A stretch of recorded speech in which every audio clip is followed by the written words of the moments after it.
नमस्कार मित्रांनो, MPSC learning point YouTube चॅनलवर तुम्हा सर्वांचं स्वागत. तर मित्रांनो, महाराष्ट्र पोस्ट भरती 2020 मल्टीटास्किंग स्टाफ म्हणजेच MTS ची परीक्षा सध्या सुरू आहे आणि त्याचं ॲनालिसिस जेवढ्या शिफ्ट झाल्या, समजा आता 5, 6, 7 तारखेला 3 त्रिक 9 शिफ्ट झाल्या, तर 9 शिफ्टचं ॲनालिसिस आपण आजच्या व्हिडिओमध्ये केलेला आहे. हा जो व्हिडिओ आहे खूप महत्त्वाचा आहे. या व्हिडिओचा फायदा तुम्हाला येणाऱ्या पोस्टमॅन मेलगार्ड एक्झामसाठी सुद्धा होणार आहेत. तर मित्रांनो, व्हिडिओला स्किप न करता पहा, तुमचा फायदा नक्कीच होईल. आणि माझं टेलिग्राम चॅनल आहे ज्याची लिंक मी डिस्क्रिप्शनमध्ये देतोय, ते सुद्धा जॉईन करून घ्या. आणि माझं जे यूट्यूब चॅनल आहे त्यालासुद्धा तुम्ही सबस्क्राईब करून घ्या. तर मित्रांनो, महाराष्ट्र पोस्ट भरती 2020 MTSचा पेपर आहे. सर्वात आधी आपण मॅथचा ॲनालिसिस करू, त्याच्यानंतर रिझनिंग आणि शेवटी आपण GKचा ॲनालिसिस करू. तर मित्रांनो, हे ॲनालिसिस मी 3 दिवसाच्या शिफ्टवरून 3 शिफ्टवरून केलेलं आहे. हे जे ॲनालिसिस आहे खूप महत्त्वाचं आहे तुमच्यासाठी. तर मित्रांनो, सर्वात आधी आपण 3-4 प्रश्न पाहू जे MTS परीक्षेमध्ये विचारलेले होते. तर सर्वात पहिला प्रश्न आहे 12 + 12 + 12 भागिला 3 + 3 + 3. इथे आपण 12 + 12 + 12 जर सॉल्व केलं तर 36 येते. आणि भागिला सर्वात आधी आपण बॉडमस रूलनुसार काय ब्रॅकेट सॉल्व करतो, तर ब्रॅकेट सॉल्व करून घ्यायचा हा, त्याच्यानंतर हा ब्रॅकेट सॉल्व करायचा. या ब्रॅकेटचं उत्तर 36 आलं, या ब्रॅकेटचं उत्तर 9 आली, तर 36 भागिला 9 बरोबर येईल 4. आपलं उत्तर किती आलं? 4. विदिन 4 सेकंद आपला आन्सर यायला पाहिजे. त्यानंतर नेक्स्ट क्वेश्चन आला होता 120 भागिला 16 गुणिला x वजा 4 बरोबर 356. तर सर्वात आधी आपण बॉडमस रूलनुसार हा ब्रॅकेट सॉल्व करून घेऊ. तर 120 भागिला 16 जर केलं तर किती येईल? 15 भागिला 2, म्हणजेच कितीचा भाग जाईल? 8 दुणे 16 आणि 15 8 120, म्हणजेच 15 भागिला 2 उरले. ठीक आहे. त्याच्यानंतर गुणिला x. त्याच्यानंतर काय केलं आपण? हे जे वजा 4 आहे हे इज इक्वल टूच्या या साईडला आलं तर +4 होईल. म्हणजेच इथे काय उरलं? 15 भागिला 2 गुणिला x बरोबर 356 अधिक 4 बरोबर येईल 360. तर 15 भागिला 2 गुणिला x बरोबर 360. त्यानंतर x बरोबर काय आलं? x बरोबर 360 गुणिला हे 2 भागाकारात आहे तर इकडे गुणाकारात जाईल. 360 गुणिला 2 720 भागिला 15 बरोबर येईल. हा जर भागाकार केला तर उत्तर येईल 48. अशा प्रकारे एक प्रश्न आलेला होता. त्यानंतर नेक्स्ट क्वेश्चन प्रॉफिट अँड लॉसवर म्हणजेच नफा आणि तोट्यावर हा प्रश्न आलेला होता. सोपा प्रश्न आहे, खूप सोपा प्रश्न आहे. विदिन 4 सेकंड किंवा जास्तीत जास्त 10 सेकंदामध्ये आन्सर यायला पाहिजे. तर मित्रांनो, प्रश्न कसा होता? एका वस्तूची किंमत 218 रुपये आहे आणि ती वस्तू 300 रुपयाला विकली असता नफ्याचे 50% किती होईल? तर ह्या प्रश्नामधले जे आकडे आहेत ते आकडे जशाच तसे पेपरमधले नाही आहे, ते आकडे मी माझ्या स्वतःच्या मनाने घेतलेले आहे. पण प्रश्नांचं जे स्वरूप आहे याच पद्धतीने होतं. तर मित्रांनो, कॉस्ट प्राईस दिलेली आहे, म्हणजेच खरेदी किंमत आपल्याला दिली आहे 218 रुपये. त्यानंतर सेलिंग प्राईस दिलेली आहे, विक्री किंमत 300 रुपये दिलेली आहे. आपल्याला माहीत आहे नफा बरोबर काय असतं? नफा बरोबर असतं selling price minus cost price, म्हणजेच विक्री किंमत वजा खरेदी किंमत. सेलिंग प्राईस किती आहे? 300 रुपये, तर बरोबर येईल 300. 300 वजा किती येईल? 218. 300 वजा 218 किती होईल? 82 रुपये. तर 82 रुपयाच्या 50% किती होईल ते आपल्याला विचारलेलं आहे. तर 82 गुणिला 50% बरोबर येईल 41 रुपये. म्हणजेच 82 गुणिला 50 भागिला 100 किंवा 82 गुणिला 1/2 आपण करू शकता. तर उत्तर किती आलं? 41 रुपये. अशा प्रकारे तुम्ही असे प्रश्न सॉल्व करायचे आहे. त्यानंतर नेक्स्ट क्वेश्चन होता, यासुद्धा प्रश्नामधले जे आकडे आहे ते जशाच तसे नव्हते, परंतु स्वरूप असंच होतं. अशाच प्रकारचे प्रश्न विचारलेले होते. तर ए एक काम 63 तासात करतो, बी तेच काम 42 तासात करते, तर दोघे मिळून किती दिवसात पूर्ण करेल असा प्रश्न होता. तर अशा प्रकारचे प्रश्न आपण टाईम अँड वर्कचे प्रश्न कशा पद्धतीने सॉल्व करतो? सर्वात आधी एचं वर्क लिहून घेतो, किती 63 तासामध्ये कंप्लीट करत होता पूर्ण वर्क. त्याच्यानंतर बी 42 तासामध्ये करत होता.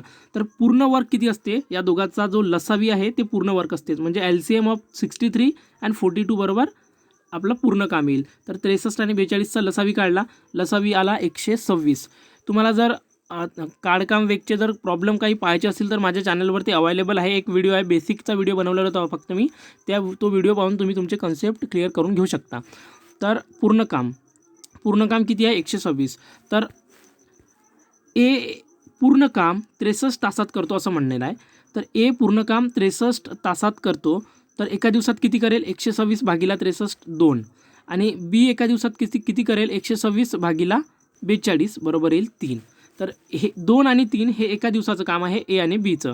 तर दोघं मिळून किती काम करेल? दोघे मिळून करेल 3 अधिक 2 5 काम एका दिवसामध्ये. पूर्ण काम किती करायचं आहे 126. एका दिवसात किती करता आहे 5. तर पूर्ण दिवस काढायसाठी 126 भागीला 5 करावे लागेल. तर 126 भागीला 5 येईल 25.1/5 दिवस. हे याचं उत्तर आहे. त्यानंतर ॲनालिसिसमध्ये जर आपण गेलो तर CI आणि SI सरळ व्याज आणि चक्रवाढ व्याजवर 4 प्रश्न होते. 4 प्रश्नापैकी CI वर जो होता म्हणजेच चक्रवाढ व्याजावर एक प्रश्न होता, ज्यामध्ये तुम्हाला CI काढायचं होतं. म्हणजेच तुम्हाला मुद्दल, व्याजाचं पर्सेंटेज आणि वर्ष दिलेलं होतं आणि तुम्हाला CI काढायचा होता. बेसिक प्रश्न होता. तुम्ही जरी फॉर्म्युला लावला हा P1 + R/100 raised to the power n वजा P हा फॉर्म्युला लावला तरी तुमचा आन्सर निघून जाईल. त्यानंतर सरळ व्याजावर कशा प्रकारे प्रश्न होते. सरळ व्याजावर बेसिक प्रश्न होते, ज्यामध्ये 2 प्रॉब्लेममध्ये तुम्हाला रेट ऑफ इंटरेस्ट काढायचा होता. म्हणजे किती % व्याजाचा दर होता ते काढायचं होतं.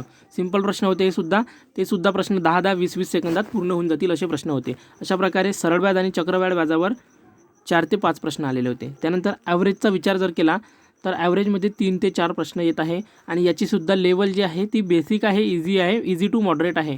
याच्यापैकी एक प्रश्न थोडासा हार्ड होता आणि बाकी 2 ते 3 प्रश्न हे इझी होते. एक प्रश्न हार्ड म्हणजे तो होता क्रिकेट या विषयावर.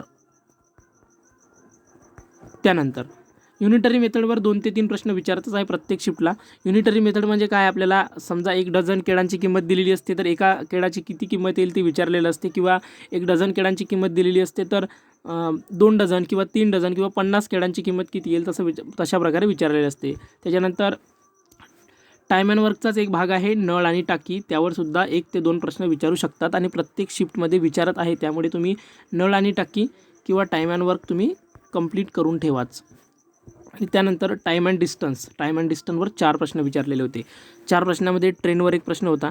ट्रेनवर कशा प्रकारे प्रश्न होता, समजा एक ट्रेनची लांबी विचारलेली होती आणि ट्रेनची स्पीड दिलेली होती आणि एक पोल आहे किंवा एक खंबा आहे. त्या खंब्याला ट्रेन समजा 6 सेकंदात ओलांडते आणि त्याची स्पीड दिली होती समजा x km/h, तर या ट्रेनची लांबी विचारलेली होती. अशा प्रकारचा प्रश्न तुम्ही या प्रकारचे प्रश्न करून ठेवा. त्यानंतर सोबतच टाईम अँड डिस्टन्सचे बेसिक ॲव्हरेज स्पीड विचारली होती, म्हणजेच सरासरी स्पीड एका गणितामध्ये विचारलेली होती. अशा प्रकारे ॲव्हरेज स्पीडवर काही गणितं, ट्रेनवर काही गणितं, अशा प्रकारे टाईम अँड डिस्टन्सचे 4 ते 5 प्रश्न विचारलेले होते. त्यानंतर पर्सेंटेजवर 4 प्रश्न होते. पर्सेंटेजचे सुद्धा बेसिक प्रश्न आहे एकदम. तुम्ही थोडी जरी प्रॅक्टिस केली असेल, थोडा जरी अभ्यास केला असेल तरी तुम्हाला ते जमून जाईल. त्यानंतर प्रॉफिट अँड लॉसवर 4 प्रश्न विचारलेले होते. त्यापैकी एक प्रश्न मी ऑलरेडी घेतलेला आहे आणि सोबतच तुम्ही जे बेसिक प्रश्न आहे, जसं की पर्सेंटेज प्रॉफिट कसं काढतात, पर्सेंटेज लॉस कधी होतो, सेलिंग प्राईस दिली असेल तर कॉस्ट प्राईस किती येईल, अशा प्रकारे समजा 10% प्रॉफिट होत आहे तर कॉस्ट प्राईस किती येईल, सेलिंग प्राईस दिली असेल तर, अशा प्रकारचे प्रश्न विचारले जातात.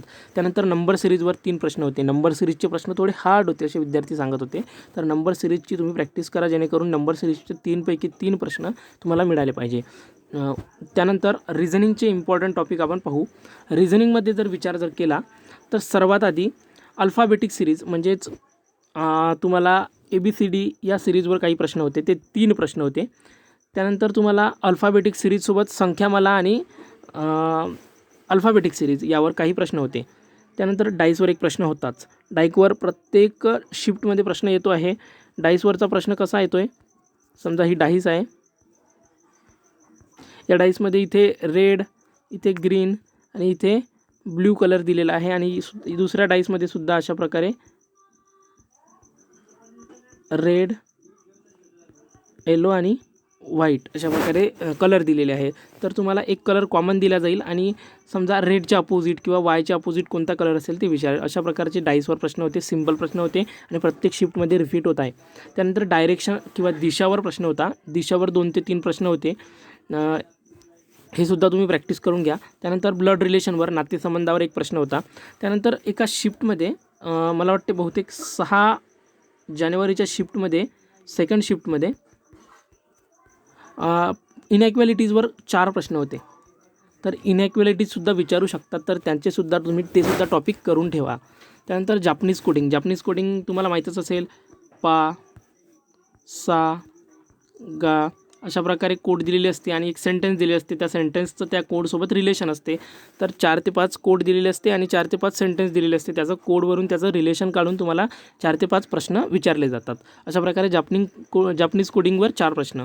त्यानंतर पझलवर 5 प्रश्न. यामध्ये तुम्हाला सर्क्युलर पझलसुद्धा विचारू शकते. त्याच्यानंतर लिनियर पझलसुद्धा विचारू शकते. एका शिफ्टमध्ये लिनियर विचारलं, एका शिफ्टमध्ये सर्क्युलर विचारलं. त्याचे 5 प्रश्न. त्याच्यानंतर मिरर इमेज आणि वॉटर इमेज हे सुद्धा रिझनिंगचे बेसिक आणि फिक्स क्वेश्चन आहे. मिरर इमेज विचारलेली आहे, वॉटर इमेजसुद्धा विचारलेली आहे. त्याच्यानंतर आकृत्या मोजा, त्रिकोण, आयत आणि चौकोन यापैकी कोणतं तरी एक म्हणजे समजा अशा प्रकारे आकृती देऊ शकते. याच्यामधले चौकोन मोजा किंवा याच्यामधले आयत मोजा अशा प्रकारे प्रश्न विचारू शकतो किंवा अशा प्रकारे त्रिकोणाची आकृती देऊ शकते. याच्यामधले त्रिकोण मोजा अशा प्रकारे प्रश्न विचारू शकतात. तर याचीसुद्धा तुम्हाला प्रॅक्टिस करून घ्यायची आहे. त्याच्यानंतर मोरल स्टडीवर 2 ते 3 प्रश्न विचारले जातच आहे. त्याच्यानंतर क्लॉकवर एक प्रश्न विचारलेला होता. त्याच्यामध्ये तुम्हाला अँगल काढायचा होता थिटा. समजा 12:30 झालेले आहे तर त्याच्यामधला अँगल किती असेल, मिनिट काटा आणि तास काट्यामधला अँगल किती असेल यावर प्रश्न विचारलेले होते. तुम्हाला बेसिक काय करायचं आहे, संख्यामाला, alphabetic series, dice, direction, blood relation, inequality, Japanese coding, puzzle, mirror image, water image, आकृत्या मोजा, नैतिकता आणि क्लॉक किंवा कॅलेंडर यापैकी एक प्रश्न असेल. त्यानंतर जी केच्या सेक्शनकडे वळू आपण. इम्पॉर्टंट टॉपिक काय आहे जी केचे ते पाहून घेऊ. सर्वात आधी फुल फॉर्म, म्हणजेच तुम्हाला एक शॉर्ट फॉर्म दिलेला असेल त्याच्यावरून तुम्हाला त्याचा फुल फॉर्म विचारला. समजा UPI आहे, UPIचा फुल फॉर्म काय आहे. त्याच्यानंतर DRDO अशा प्रकारे तुम्हाला शॉर्ट फॉर्मचा फुल फॉर्म विचारला जाईल. यावर हमखास एक प्रश्न येत आहे. तुम्ही फुल फॉर्मची प्रॅक्टिस करून घ्या, तुम्ही त्याचं रीडिंग करा आणि तुम्हाला याचा फायदा होईल. त्याच्यानंतर नेक्स्ट क्वेश्चनमध्ये नवीन केंद्रीय मंत्रिमंडळ आणि महाराष्ट्र राज्य मंत्रिमंडळ याच्यावरचा मंत्रिमंडळावर प्रश्न येतच आहे. तुम्हाला कोणत्याही राज्याचं मंत्रिमंडळामधील कोणतंही तुम्हाला मंत्री कोणत्या विभागाशी रिलेटेड आहे ते विचारलं जात आहे. त्यानंतर राज्य व त्यांच्या राजधान्या हा तर प्रश्न हमखास एक रिपीट होत आहे, प्रत्येक शिफ्टमध्ये येत आहे. त्याच्यानंतर वृत्तपत्रे, म्हणजेच जेव्हा स्वातंत्र्य काळाच्या अगोदर जे वृत्तपत्रे चालू केलेली होती, समजा लोकमान्य टिळकांनी केसरी वृत्तपत्र काढलं होतं, त्याच्यानंतर मराठा काढलं होतं, महात्मा गांधींनी कोणते वृत्तपत्र चालू केली याबद्दल वृत्तपत्रावर एक प्रश्न येत आहे. त्याच्यानंतर महाराष्ट्रातील जे समाज सुधारक आहे त्यांच्यावर 1 ते 2 प्रश्न येत आहे. तर महाराष्ट्रातील समाजसुधारक तुम्हीसुद्धा वाचून घ्या. त्याच्यानंतर मूलभूत हक्क आणि कर्तव्य. मूलभूत हक्क आणि कर्तव्यावर प्रत्येक शिफ्टमध्ये 2 प्रश्न येत आहे. प्रत्येक शिफ्टमध्ये 2 प्रश्न आहेत. टोटल मूलभूत हक्क किती आहे, कर्तव्य किती आहे, त्याच्यानंतर ती कोणते आहेत, कोणत्या संविधानाच्या कोणत्या भागामध्ये आहे, त्यांच्यासाठी कोणता घटना आहे, ते सर्व तुम्हाला इथे ते विचारले जातील. त्याच्यानंतर 7वा आहे भारतीय राज्यघटनेमध्ये राज्यघटनेचे बेसिक क्वेश्चन, जसं की ड्राफ्टिंग कमिटीचे अध्यक्ष कोण होते किंवा राज्यघटनेचे अध्यक्ष कोण होते, अशा प्रकारचे प्रश्न तुम्हाला विचारले जातील. त्याच्यानंतर इंडियन कल्चर, त्यावर सुद्धा प्रश्न विचारलेले जात आहेत. त्याच्यानंतर 9वं टॉपिक आहे महात्मा गांधींच्या सत्याग्रह किंवा चळवळी, त्यांनी कोणत्या कोणते सत्याग्रह केले, कोणत्या कोणत्या चळवळी चालवल्या, त्यांचीसुद्धा रीडिंग करून घ्यायचं आहे. तुम्हाला त्याचा साल विचारेल किंवा त्याच्यामधला जो कशामुळं सत्याग्रह केला, चळवळी कोणकोणत्या केल्या, त्याचं कारण काय होतं, तशा प्रकारचे प्रश्न विचारले जातील. त्याच्यानंतर राज्य व त्यांचे लोकप्रिय नृत्य तुम्हाला विचारले जातील. त्याच्यानंतर नद्या व उपनद्या, नद्या कोणत्या आहेत, उपनद्या कोणत्या आहेत, त्या कुठून वाहतात, त्याच्यानंतर त्यांची लांबी काय, त्याच्यावर कोणतं शहर वसलेलं आहे किंवा कोणतं मंदिर आहे नदीच्या काठाला, त्याच्यानंतर ते कोणत्या कोणत्या देशातून वाहते, सर्वात मोठी नदी कोणती, अशा प्रकारचे प्रश्न विचारले जात आहे. आणि तशाच प्रकारचे प्रश्न समोरसुद्धा विचारेल. आणि पोस्टमॅनच्यासुद्धा परीक्षेसाठी हा जो सिलेबस आहे हा महत्त्वाचा ठरेल. त्याच्यानंतर प्रसिद्ध मंदिर, त्याच्यानंतर राजीनामा शपथ, म्हणजे कोण कोणाला राजीनामा देतो, कोण कोणाची शपथ घेतो, त्याच्यानंतर वैदिक संस्कृती, त्याच्यानंतर अभयारण्य आणि शिवाजी महाराजावर 2 ते 3 प्रश्न विचारले जात आहे. अशा प्रकारचे महत्त्वाचे टॉपिक्स मी तुमच्यासाठी घेऊन आलो होतो. हे टॉपिक तुम्हाला पोस्टमॅनच्या एक्झामसाठी सुद्धा फायदेमंद होईल आणि MTS मध्ये सुद्धा फायदा होईल. धन्यवाद.